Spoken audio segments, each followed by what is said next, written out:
Hello, good morning. I don't know why I was expecting to get like a good morning, Mrs. It has that sort of energy this morning. Give me a cheer if you were out at the party last night. That has about the energy I expected for people who were at the party. It's not. I don't think I'll ever be able to watch Beauty and the Beast without rethinking how "Be My Guest" was sung, and I think that's fantastic. So my name is Beck Hill. What's your name? Audience. Tim was the loudest one, so you're collectively Tim now. Thank you very much. So just before we begin, I know it's the morning, it's a bit... So if you are able to, can I ask you just to stand on your feet for a second? Just to stand on your feet for a second. Put your arms in the air like this. Smell the underarm of the person next to you. We should do that. Yeah. Just like to see if people do it. All right, and I'm making this up as I go along, by the way. If you could just go up. And then do the best sound effect that you can do on the count of three. I don't care what the sound effect is, but on the count of three, your favourite sound effect. Here we go. 1, 2, 3. All right, I think that was good. Sit down. Thank you very much. If we have enough time by the end of today, I will share with you what my best sound effect is, but we'll save it for the end, I think. So my name is Beck Hill. I am a comedian, writer, presenter, performer, unemployed is what I'm trying to say. So it's nice to be here. And I wasn't sure why I got asked to host this panel. Let's hear it for the boys, because I'm not male. I can't speak to the male experience, but I will say yes to opportunities that I'm vastly unqualified for. So in a way, I kind of understand the male experience. But in all seriousness, this is actually something that we do need to talk about, and I actually do think it's a really great panel that we've got, specifically because I know we're having a lot of conversations at the moment about how can we get onto YouTube? What platforms are they on? What are they doing? How do we get them? Rather than like why do we want? Like what do they want? What do they need? What does this audience want? And we need to be providing that rather than thinking the other way around. And so I think this is a very important discussion to have. Now, just before we begin, just to say, if you missed the session before this one, Tween Lessons, look out for it. It's going to be made available on the CMC website. And that's about it. I'm just going to welcome the panel that we've got, and then we'll jump into it. So can I have a big round of applause as I introduce each person? They'll just tell us a little bit about themselves. So first of all, we've got Malik Harrison. Malik? Hello, I'm Malik from Birmingham City. I work for a company called Connect Futures, and I travel all around the country constantly and in different settings, working with all different type of range of young people from 10 years old upwards, about fake news, miseducation, disinformation, and yeah, I can go on forever about it. Malik, thank you very much. Thank you. We've got Jariah Kabusi. Yeah. Hi, my name's Jariah Kabusi. I'm a presenter. I present for various different companies, and I recently did a documentary about deepfake and AI and artificial intelligence. So I'm not an expert, but I think I know a couple of things that I think I can tell you guys about. So thank you. Thank you. Got Sam Talbot. Hi, I'm Sam. I'm the creative director of Strike. We make the show Jamie Johnson and Jamie Johnson FC for many years now.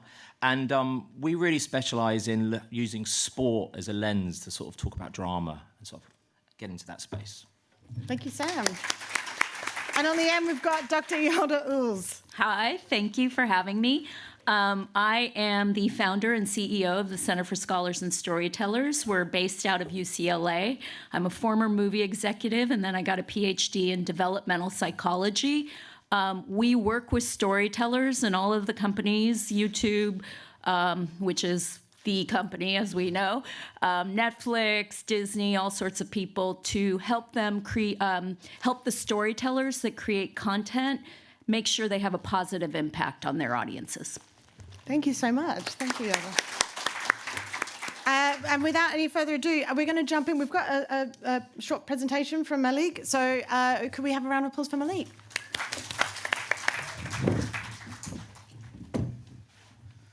Okay. So like I said, I'm Malik Harrison, and I'm in a lot of different settings speaking to young people. I speak a lot about grooming and their vulnerabilities and some of the things that they see on the internet. I'm going to speak about some of the things that we've overheard and some of the conversations we've had with young people around the age of 10 years old, 13 years old, and a little bit older. Okay, next slide, please. So yes, Connect Futures, there's some figures on there. I don't need to read them out, you can see. But our research shapes our training and delivery. So we've got a research team, and I'm one of the practitioners that help with that research, turning it into workshops.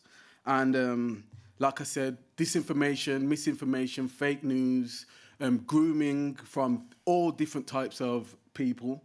And we try to zero in on a young person's, some of the things that they're going through in their generation, and especially their vulnerabilities and making them aware of their vulnerabilities. All right. Quick thing about me. So I've been working in schools, even schools for SEN needs, like children with autism, schools, normal high schools and colleges, and like I said, anybody over the age of 10. I've got a music background, so I was in a hip-hop group back in the day, as they would say, and I've transformed my performance into, I'm not performing at night no more in clubs. I'm performing the same type of action in schools in the same way I would write a verse to have impact, the same way I'll deliver to have an impact on a young person. Okay, next slide. Yes, actually, we'll go again. The next slide again, please. Okay, so some of the things that we've noticed, especially the past year, speaking to young people, they're much more into live streaming and live streamers, looking at live streamers like how we used to look at famous actors or famous pop stars. They're looking at streamers in that type of way. And what we've noticed as well, they're spending 3 hours minimum watching this type of content, sometimes gaming content, things like Brookhaven or Ben Azelot, and blogger families. We've noticed a lot of young people talk about blogger families that they watch. But one thing that's come up is they look at sometimes TV as acting and actors and a performance, and for some reason they see YouTube as direct real life, and it's that kind of that's what we're trying to break when it comes to young people, because for some reason they say TV, because it's been there for so long, they see it as an established thing, and they see people have their lines, but they really see YouTubers like there's no type of acting that's going on, and they see it as actual real life. So I think that's one of the problems that we see. Next slide, please. All right, this is actual writing from some of the young people that we spoke to. And like I said, we work across different demographics. But we've noticed young boys talking about gender roles. And I don't remember being 13 years old talking about gender roles and those kind of things actually being a conversation. It was, you get what I mean, you're trying to get your first girlfriend or whatever. You get what I mean? Gender roles wasn't, it wasn't even a word used when I was a young person. That was more for adults. Noticed about the materialism and the fear that young boys have of not growing up to drive a Tesla, basically. And they look at it as, if you're not rich, they don't grow up to be rich, they're not a successful person. That's one thing we've kind of seen across the board. and certain exposure to short form videos, so it'd be on TikTok and things like that. And they've all seen misogynist content. They've all seen that kind of content, and a lot of them don't know the algorithm that they can fall into. So a lot of the times when we speak to young people, we actually bring up these type of videos and the type of things that they would see, and actually break it down to them. The negatives in what people are saying, because, like I said, because it's not a TV show, they see it as real life. And unfortunately, because I work in different settings, some of the parents of the young people that we work with, not all of the parents are responsible. So sometimes they're getting this information directly from home. So sometimes we have to actually combat things that the parents and uncles and family members are saying, because some of the children we work with are not from a safe environment. Can I have the next slide, please? Okay, push and pull factors. So when I was around 15 years old in Birmingham, I was groomed into a gang, and I always tell this story to young people and how it happened. And there's push and pull factors and vulnerabilities that I had that why I joined the gang at that young age. And we see the same kind of push and pull factors with young boys, the trauma, and if a charismatic recruiter gets a hold of them, it's kind of easy pickings. And when I go to a school, because I've been groomed and I've been around that type of lifestyle, and sometimes I'm in a classroom and I can work out who I would groom if I was that type of person. And it's really kind of the vulnerabilities are kind of on show. And a lot of the vulnerabilities is more about them being uneducated in certain things, especially lack of knowledge, and ideological attraction to something. So we speak about how your identity could be used against you, especially by outside forces, and a lot of the content they see is directed to their identity in some kind of way, whether their background or anything like that. Next slide, please. So this makes them vulnerable to misinformation, disinformation, and a lot of young people cannot tell the difference at all. And we've done a media literacy course, and that lasted 6 weeks with a lot of young people. And we've realized that even them searching the internet, so we'll, for instance, we'll have, remember the Kate Middleton controversial photo?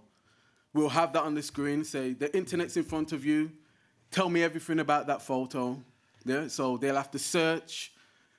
A lot of young people, even reading a paragraph is a lot to them when it comes to researching. So they'll watch a video, a short form video, but when it comes to actually researching something and reading a paragraph about something, at least young people don't seem to be doing that, and they seem to be more watching short form videos by people who would twist the truth and turn it into kind of misinformation.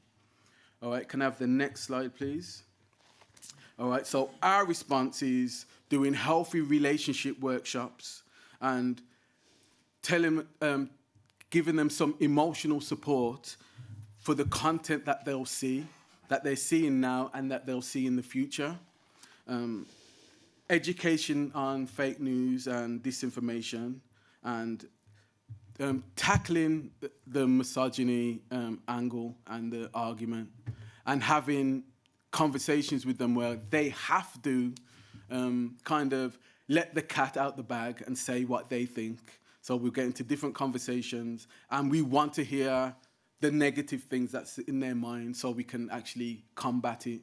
So we would say healthy relationship workshops, and we especially teach how algorithms that you can get caught up into can just lead you down a wormhole that actually changes your mind and basically programs you to believe whatever the algorithm is telling you to believe. Okay. Now, the next slide, I haven't got a lot of time, so the next slide is actually a media literacy course, and this is some students that I've worked with in Birmingham. We've done a 6 weeks media literacy course, teaching young people how to search for information, how to work out what disinformation is and what and not. And we brought them to Birmingham University, and we done like a question time panel. So they picked subjects that they about the internet safety that they kind of fear about or they're worried about, and they're doing a for and against panel discussion. So we set it up like a question time for Birmingham students. Can I have the next slide, please? Hi, I'm Malik from Connect Futures. Let me guide you through the Media Literacy Ambassador Program of 2025 that we've been delivering over the last 6 months in East Birmingham Secondary Schools, commissioned by Ofcom.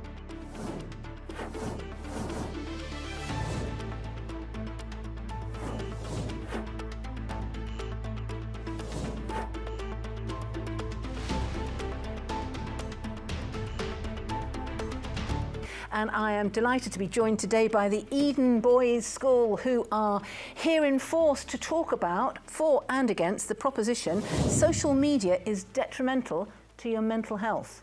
Now, I think we can have some strong feelings on both sides. Who's going to win? But the thing is, with that cyber trolling, that can really mess up your mental health. It can cause a lot of changes, especially for parents realizing that their child's going through things. And when you're growing up, you have a lot of these hormones and your body changes and everything like that. With that, cyberbullying can really mess on your mental health. Yeah, absolutely. That's a point that's been borne out by research. So, Adnan, how on earth are you going to argue against that? I mean, that's clear, isn't it? It is bad for your mental health. Yeah, well, miss, online, people use it as a gateway to escape reality, maybe take something off their chest, maybe relieve some stress by talking to someone online. And I think that's quite good for young people to use, as someone may not want to talk to their friends or their family in real life because they just might feel shame of something, and online it might be easier to talk to someone because you don't know them and they're just there to help. But in other times, as he said, it can be detrimental because people don't know what you're going through, and that they can say harmful stuff. But it's about how you use the internet and where you go and who you're speaking to. It's something that you need to control in order to have a good experience on the web. You need, So you think it's in the individual's hands, really, to kind of make sure that they're safe on and it isn't bad for them. Okay, ready? Media literacy.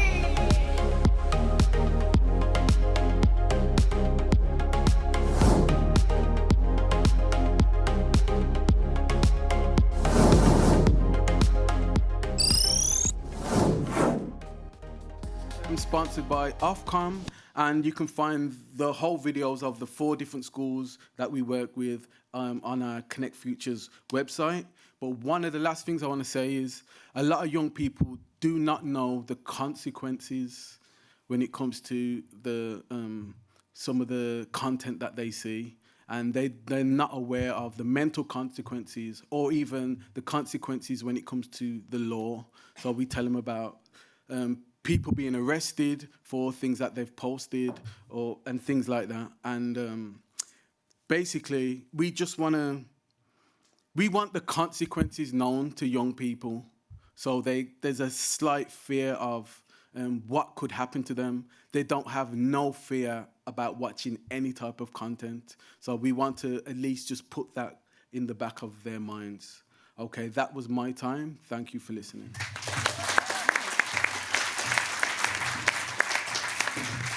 Thank you, Malik. That was really fascinating. And actually, Jariah, if you don't mind me throwing to you, because a lot of stuff was brought up in that. And what I wanted to ask was, now obviously you can't speak on behalf of boys everywhere. I understand that, but how did you find that in terms of the findings? Is much of it relatable, or what do you find in terms of what you're affected by?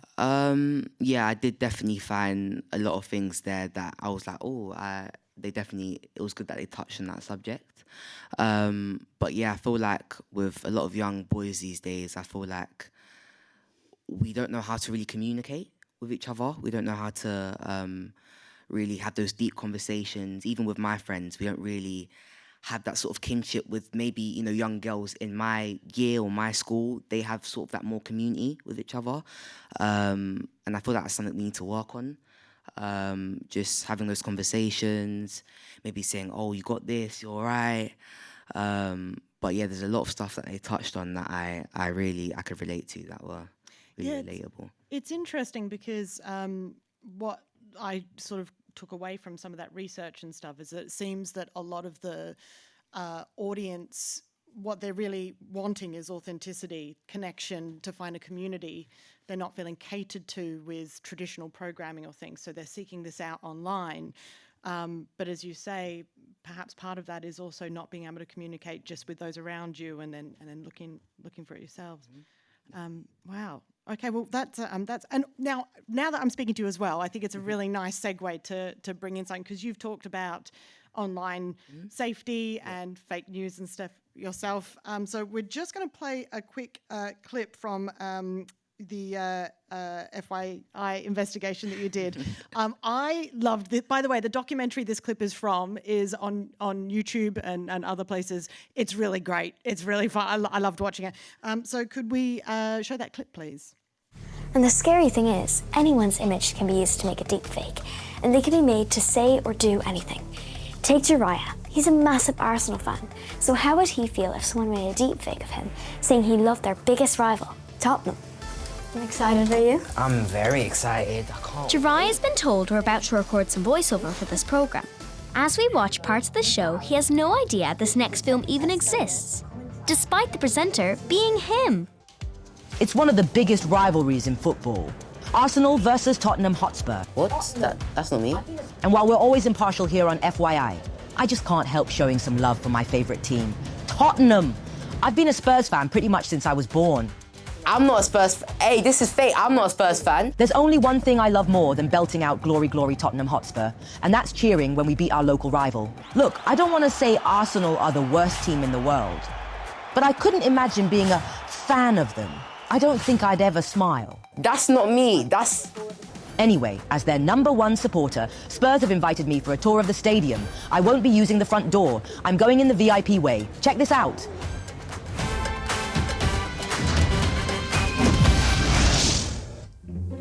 I'm not. That's not me. Did you know about that? Was this meant to be a joke or something, or? We made a deep fake of you using your image, your voice, and the background of Tottenham Stadium. So AI made all of that. It looked like me, it sounded like me, and even my mouth looks like it's mouthing the words that I'm actually saying, but I've never, ever said those words in my life. AI is crazy. Like, it feels so surreal that by just pictures of you, it can create a whole thing, something you'd never say. Yeah, I had no idea about that.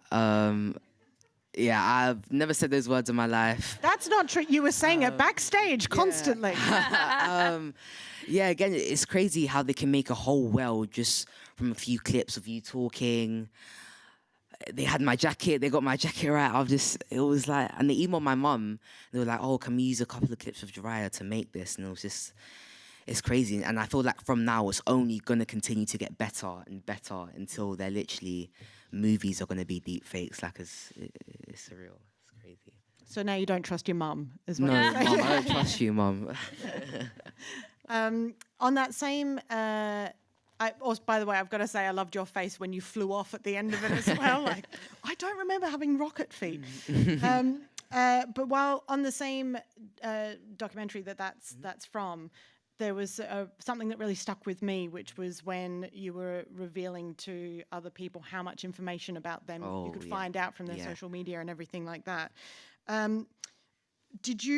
Was this something that you were aware of before you were reporting on it as well, or were you learning at the same time? Yeah, to be honest with you, before this, I thought, as a young person, I knew a lot about social media, I knew a lot about the risk and things like that. But as we were filming more with different people and different experts, I was like, wow, there's a whole world around social media that I never knew about, and like small things that, you know, these big media companies do that like hook us on, and the algorithm and just things like that. But yeah, filming with young people as well, we did this whole fake thing where we invited tech-obsessed teens to come and try out the latest tech innovations and things like that, but it was fake. It was literally, it was a hat, and we attached different strings to it. And we were like, oh, we can read your mind, but realistically, this is what we did. We hired an ethical hacker to do research about these different kids, because we knew they were going to come beforehand. We picked out these particular kids beforehand, and we didn't ask their parents for anything. We were just like, social media, we can find out your dog's name, we can find out your favorite food, we can find out where you went to holiday last year. So just from social media, we created this whole thing, like the hat thing could read your mind, but realistically we just use social media. So it's crazy. You can put your whole life on social media, and everyone can just see it for the taking. But yeah, it's quite scary. And I do realise that I would like to hear from Dr. Yoder and Sam as well. Have you found that this is come into play in, because obviously you're both from very different industries at the same time. There's a lot of cross intersecting there. Have you found it affect your different roles in the way that you approach either storytelling or content creation? I think when you're a storyteller, you've got an opportunity to be positive and to actually spread messages via story that actually means something to the audience.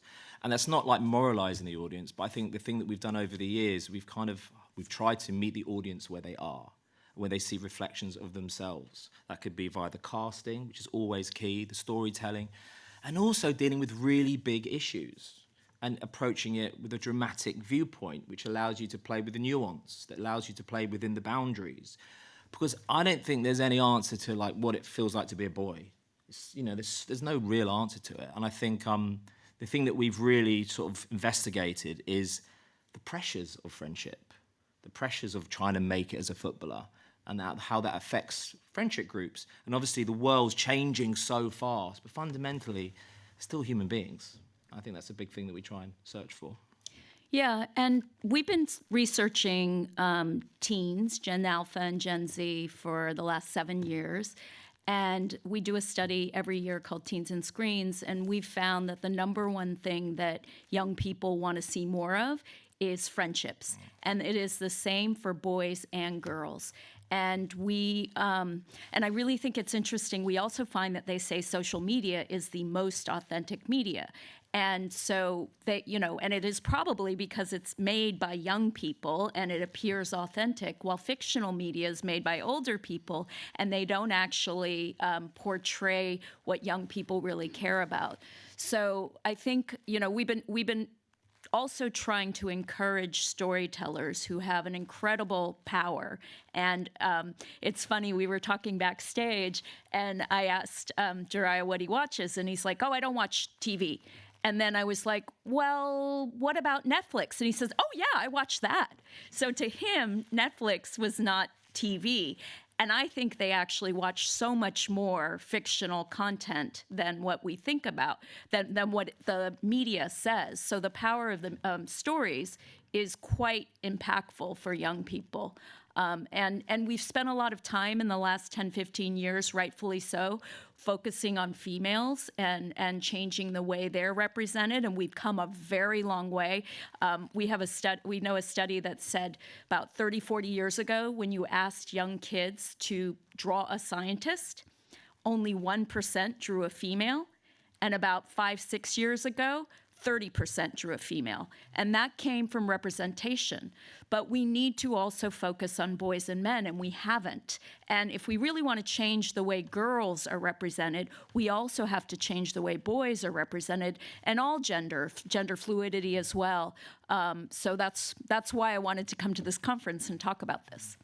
Yeah, well, and also it's not just video content either, is it? I think it stretches to games as well. Oh, yeah.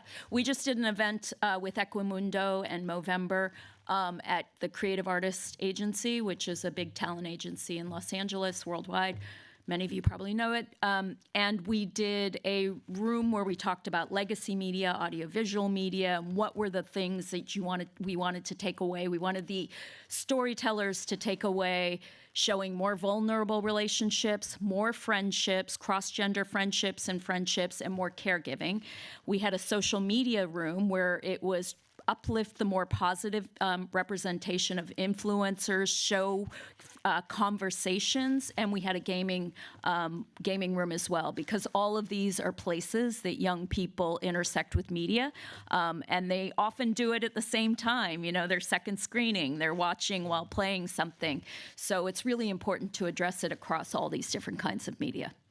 Yeah, and Dry, you've also done a documentary about game addiction, haven't you? Yeah. Gaming addiction, that's the big thing, isn't it? I mean, there's so many negatives, but with that comes positives as well. I mean, I guess we can talk about the negatives. I mean, you get lost in the world. You get lost in the hours. You're in this world playing with your friends. You don't want to hop off, basically. You want to stay on the game. That's what we say, hop off. You say hop off the game or hop on the game. Can you hop on? Can you hop off? But yeah, just being in the game. But I mean, with that, the positives, you sort of create a community. You have that sense of friendship, that kinship that I was talking about earlier, and struggles that you're going through, other people might be going through in the game. And it's a great icebreaker as well. I mean, if you're going to an event, you can be like, oh, did you try the latest new game? Did you try this game? But yeah, it's just learning how to really balance it and really letting the adults know that it's not just a bad thing. It can help as well. But yeah. It's all about moderation. Moderation. Yeah, yeah. First of all, what games are you playing at the moment? What games am I playing right? I'm playing FIFA, and I'm going back into Fortnite. Because Fortnite everyone knows Fortnite was a big game, but it sort of died down with us, with the younger generation. But it's coming back again, so yeah. Oh, all right. You heard it here first, folks. Buy your stock now. FIFA's a good one. Does that stretch out into an interest in sports as well, or? Mm-hmm. Yeah, with FIFA, I mean, I guess we, as a young boy, we all want to be footballers when we're older. That's what we say. We say footballing's what we want to do when we're older. But as we start to mature and we start to realize maybe footballing, you know, I'm not good enough for it. That's probably not going to be the goal. So we use sort of games as our sort of world to pretend like we're playing football. I mean, there's a section on FIFA called My Career, where you can sort of create your own world, your own career, buy your houses, play these big teams. But yeah, we sort of use that as a fictional world, a sort of like an alternate perspective, basically. Like, if we could become a pro footballer, this is what we do. We sort of use games as it's an escape. Yeah, as an escape, basically exactly. Sam, you wouldn't know anything about people wanting to be footballers, and It's so interesting, isn't it? Because like for us, our audience comes for the sport, but they stay for the drama. And I would say like the lens of sport is a great equalizer. So because I think you treat your audience intelligently, they're going to watch all kinds of content. And I think you've got to remove any snobbery from one thing's better than the other. And I think you meet your audience where they are. So we've had a number of actors over the years who are now professional footballers, because we cast them as they were a footballer, as an actor, and they were a pro footballer. And a really great, one of our best parts, Lena, she now gets recognised as the part she played in the show more as a footballer. So these worlds just blur. But I think I once asked her, like, what was her experience of acting? And she's like, life-changing. So I think you give people opportunities on set, but actually what they watch as well. So it's a bit of both. And you said that they come for the sport, they stay for the drama. What in terms of specifically drama? Because I feel like there's a theme that keeps coming up here, which is relationships, which is this yearning to see relationships and connections and things. We've done huge storylines over the years where we've really sort of reflected what's going on in society. One particular storyline was racism on football pitches, and a particular character, they have to make a decision where they're going to leave the pitch because they hear something. That was an incredibly powerful storyline with a 12-year-old's viewpoint on what's happening in the world. Now, when you start to play in those spaces, and whether it's the actors and the aftercare that we have to do with them, you're really dealing with big topics. And that's a show that still lives on iPlayer now. So kids are watching it, conversations are starting. And I think that's the beauty where all the media's come together. So we have a big following on social where kids like mash up little bits on TikTok and they're kind of finding their own version of the show, but then they will sit through 28 minutes of narrative. But you're not saying that's like better than, you know, a TikToker, but I think it just shows there's opportunities there. I think my takeaway from the whole conference is if it's really good, there's an opportunity. You just got to be really good. Yeah. That's the challenge, and that's hard to do, I think. How would you make it good? Writing. Writing. Casting. Casting is nuance. So we're filming Jamie Johnson Series 4 at the moment. I spoke to my brother, who's the director of the show, just now. We were just talking about stuff, and it's just all, and Amy, our execs here, it's all in the casting. It's such a crucial part of making the show. You cannot underestimate how important the casting is. Of course, the storyline, of course, the scripts, but getting those right kids that they then watch and they go, oh, that's kind of, yeah. And that's where you get that kind of immediacy. It's very, very important. How often do you involve the cast or even people that would represent your audience in the writing? Well, it's very democratic. It's changed massively. We obviously got a fantastic casting director, but we'll do a social call out, and occasionally, we were discussing it earlier, we'll get kids who enter via their parents who've never thought of it. They've just watched the show. And you might just find this kid who gets an opportunity. And then we have like big weekend workshops. We do the football and the acting. And so it becomes a big workshop. And then you kind of got to stress test it a bit because it's quite a big thing to turn up on a set and act like it is to present. It takes a lot of responsibility. So it's quite a communal experience. So it's very collaborative, actually. So I think that's the way we approach it. Yolda, I could see that you're itching to add in. Yes. So, yeah. Yeah, I mean, I think the main thing I want to say is to bring it back to gender is that especially for boys, we have this binary in the way that we represent them. And they're either, and you know, I mean, it's no secret, there is a crisis right now for boys and men around the world. They talk about committing suicide at 3 times the rate of females. And the more they feel constrained in a masculine role, the more they feel depressed and suicidal. They have become incredibly conservative. You saw there's the manosphere, there's all these places, and they're feeling desperate. They're feeling very alone. And I think part of it is that we put them in 2 boxes, and representation and the world and culture does this as well. One is strong, provider, protector. You saw it on the slides that Malik showed. But then the other is bumbling idiot. You know, how many shows have the father that's the bumbling idiot or the geeky boy? And we need to be more, not represent masculinity as a binary. You have to be one or the other. You could be a geeky boy and love computers and be a footballer. You can be a strong bodybuilder and cry. How many different kinds of men do you know? And I hope that the storytellers in this room will be thinking about the way that you represent men because it shifts culture. It definitely shifts culture. There's so many studies that show that the content that you guys make scales around the world and can really influence the way that young people think about themselves. So just really moving on, and Sam's show really shows that you can also be successful when he's got footballers talking about relationships and friendships and cross-gender relationships, which are really important because so many of the shows are either anytime there's a male or a female, you think they're going to get together if they're of a certain age. But actually showing them just as friends has shown through research to lead to less sexual violence. When men think of women only as a sexual conquest, that leads to more sexual violence. But if they think of them as friends, it's a whole different ballgame. So it's really important to show those cross-gender relationships. And I'm telling you, from our study, 2 years in a row, we have found that they want to see less sex in these heterosexual relationships and more friendships. I mean, overwhelmingly, the data shows this, and not just in our studies. So that's really, really important to portray model adult friendships and model kid friendships. Yeah, we've done that a lot. So we've had a lot of like good, really central access points where they're just friends and they're on screen. And I think the way that's worked really well is through football, because the girls are so good. They are just rocking it, and it's just they're there, and the girls and the boy, and they're there, and the friendship just grows. And I think that's really powerful for the audience to see. Yeah. Because it's true.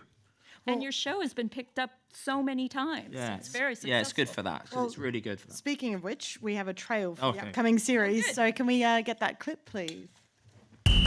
Jamie Johnson. Whoa. That's pretty cool. All right, guys. I love it, James. Nice one. Hawks and Foxborough under one roof. What could possibly go wrong? That's funny. You're hilarious. We're training here. Schedule says Foxborough, not Hawks. This is our pitch, our home. I know it's difficult. 2 teams, 2 coaches, 1 academy. All right! But we have to make the best of it. You're acting like a bunch of kids. We are kids. Coach Byrne wants to take his team back to basics. Find out what Burns up to. You win as a team, you lose as a team. The same applies here. He's got no idea what's coming for him. Breaking news, both Hawks United and Foxborough in serious financial difficulties. Only the team that wins the Academy League will survive. We're now in a fight to the death.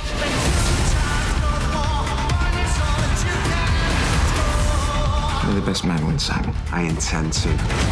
I'm a person that will do whatever it takes to win. This just proves Simon's lost it. So you've got to play every game like it's your last. All eyes this afternoon are on the Hawks and Foxborough under-14s. Winner takes it all. Make it a lot. You've got each other. Friends for life, all right? Well, like family. Let's get out there and annihilate this Hawks side once and for all. Go ahead! Go ahead! That's football. There's strange things to us all.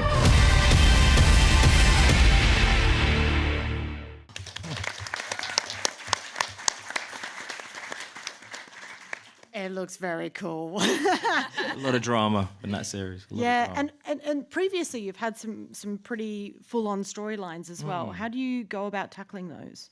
No pun intended. I mean, it's research. Again, it's reflecting the audience. So another storyline that we dealt with was great young actor, Bjorn, who's now at Wolves. He's actually on his professional career, with his father who comes out of prison. And we know there's a lot of data and a lot of stats with so many, kids with parents who've been in prison and how that affects their upbringing, etc. And that was research that's talking with the actor, that's working with the diverse writers. It's really making sure that what we do is authentic, and it's big scenes between 2 characters. And that was one particular storyline. And we've got a new storyline in this series that we're filming, again, about a father-son relationship that leads into toxicity, but at the same time, the aim, and this is not me sounding like preachy, is for positive role modeling.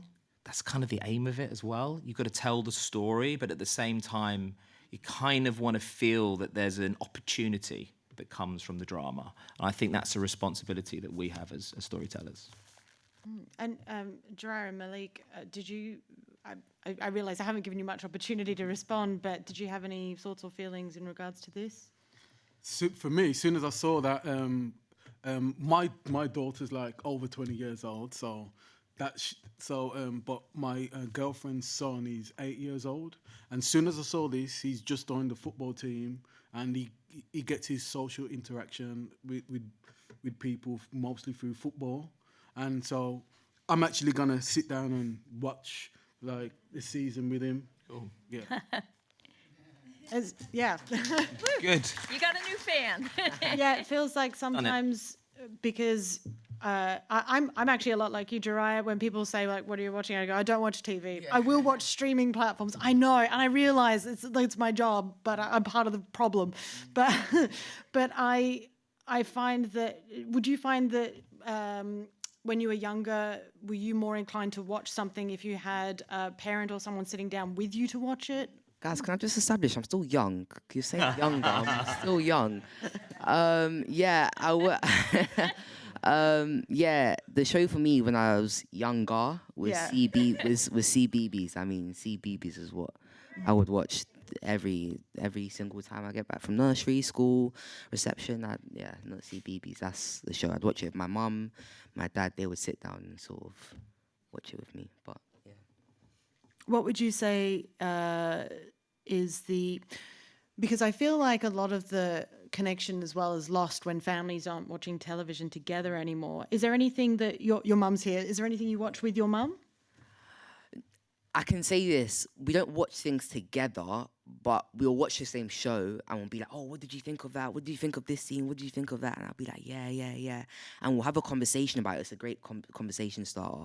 But we won't actually watch shows together anymore unless we go to the movies and we watch the show and movie together. But apart from that, we don't really have that time to sit down and watch something together.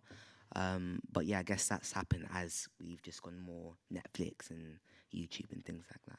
But would you say, Dr. Yalda, would you say that the change in the way people schedule their time, especially since lockdown and things like that, has that made a difference in how stories are told or received?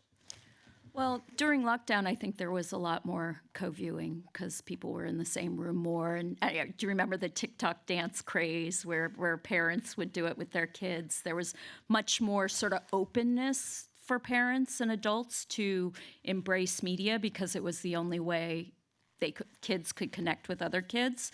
But I don't think it's actually changed the content that much, except for the growth of TikTok and now every other platform trying to do shorts.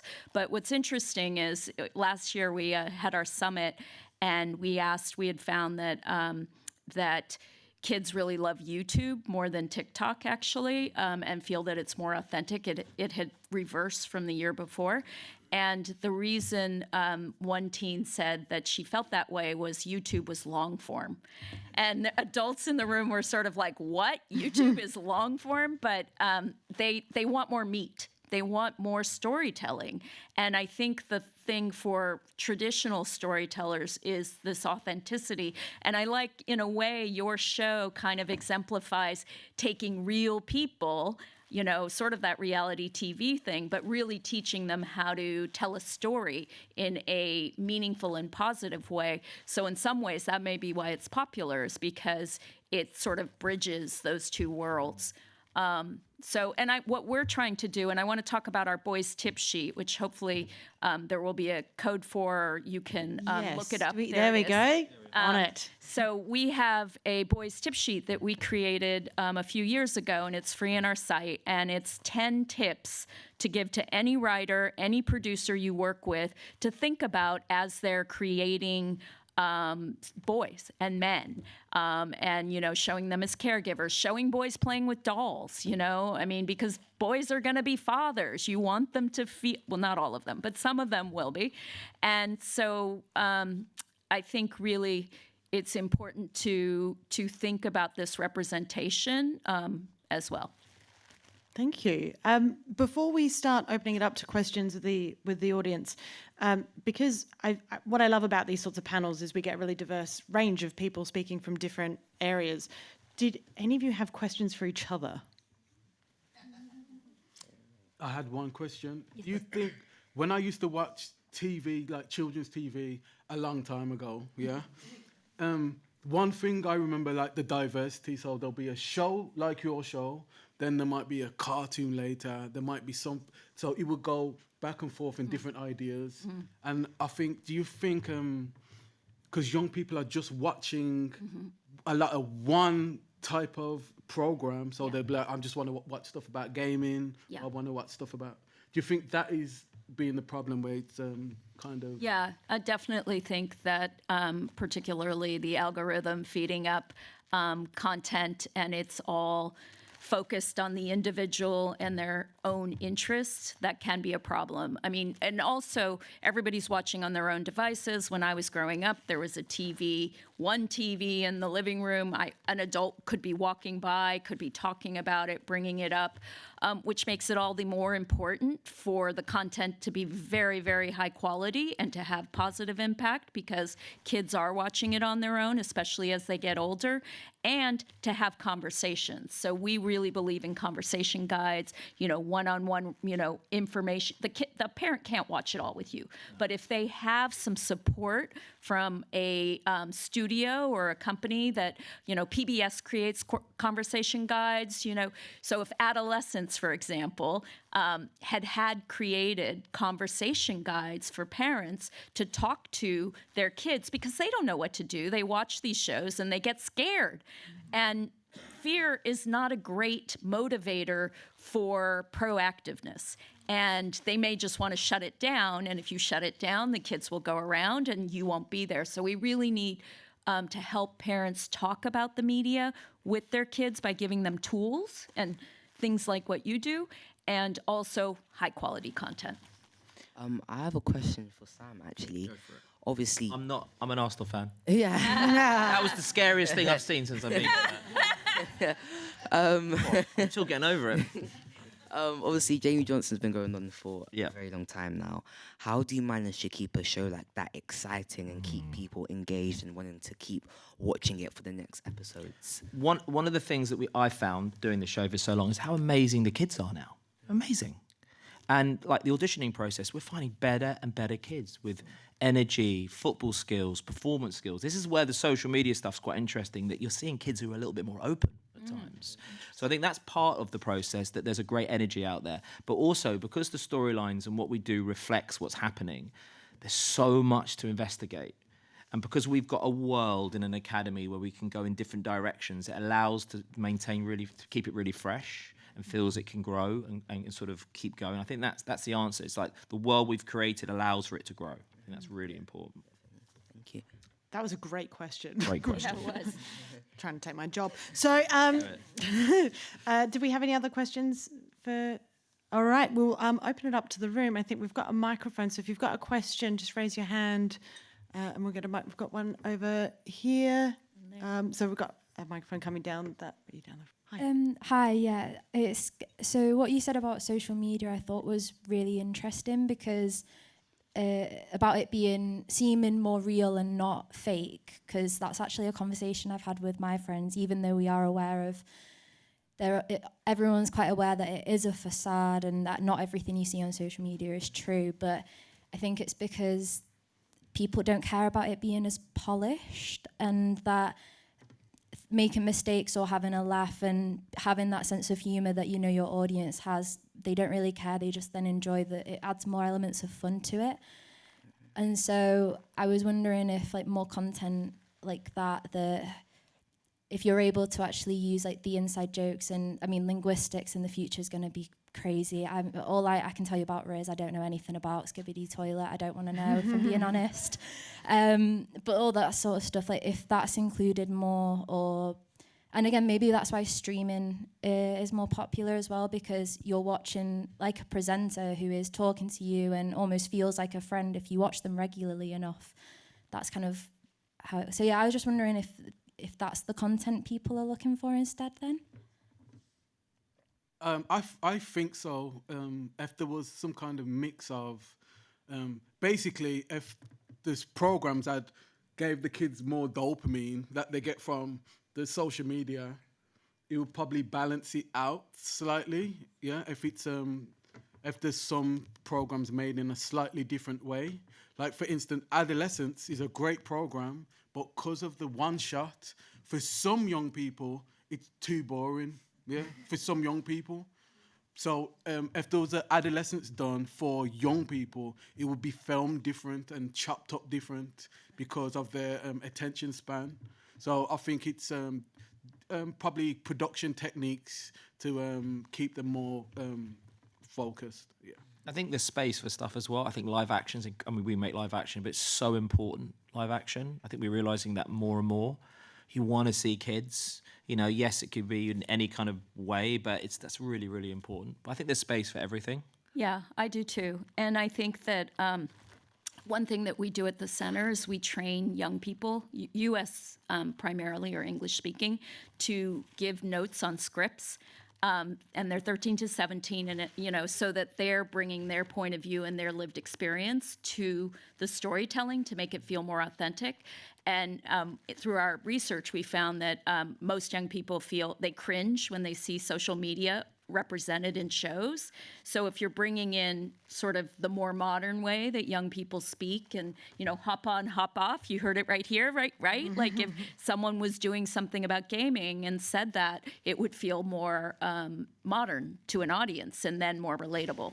So we think bringing in sort of teens to help guide how young people navigate the world today is really important. Jariah, I feel like there's a lot of conversation happening about young people not having the attention span. Do you agree with that, or are there other things that you long form that you are happy to sit down and watch? I do watch YouTube quite a lot. I watch it. For young people, we watch YouTube while we're eating, and then we watch TikTok the rest of the time, basically, or Netflix during night or whatever. But I feel like everyone has their sort of their person that they watch. Whether for us it's maybe Beta Squad, these young groups or whoever they watch. To be honest, but yeah, TikTok, it has. It's taken over. TikTok is the app that everyone uses. We do dances, you create. It's a great way for businesses to get their stuff out there. But with YouTube, I feel like we always come back to it, if that makes sense. We always come back to it. Like I said, we watch it while eating dinner, or we might put on some rain noises to help us revise while we're using YouTube.